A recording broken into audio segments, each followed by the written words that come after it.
आज पढ़ते हैं क्रिया। क्या होती है क्रिया?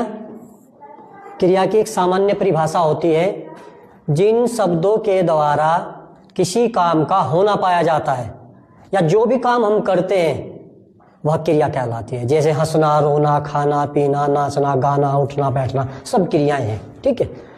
अब क्रिया जो है कर्म के आधार पर क्रिया के दो भेद होते हैं। कितने भेद होते हैं? दो भेद। यह यहां से प्रश्न बहुत ज्यादा पूछा जाता है। नंबर 1 अकर्मक क्रिया, नंबर 2 सकर्मक क्रिया।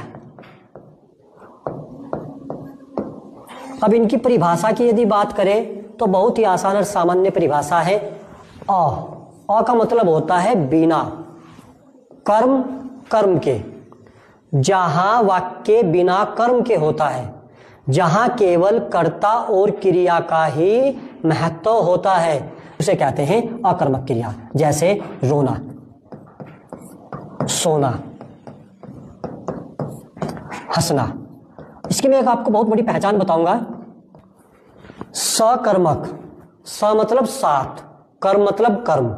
जहां वाक्य में कर्ता और क्रिया का प्रभाव कर्म पर पड़ता है, अर्थात जहां कर्म ही प्रमुख होता है, जहां क्या होता है? कर्म ही प्रमुख होता है, उसे कहते हैं सकर्मक क्रिया। जैसे पढ़ना, लिखना,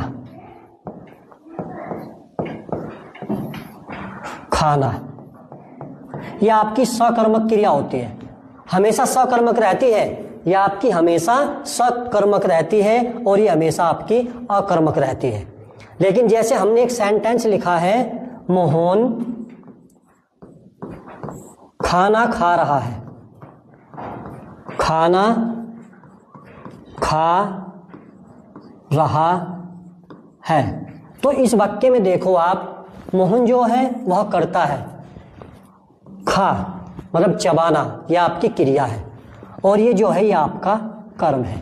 तो मोहन खाना खा रहा है, तो इसमें जो क्रिया है किसके ऊपर निर्भर है? कर्म के ऊपर निर्भर है, तो यह आपका कर्म होता है। लेकिन एक इसकी सबसे बड़ी पहचान मैं आपको बताता हूं।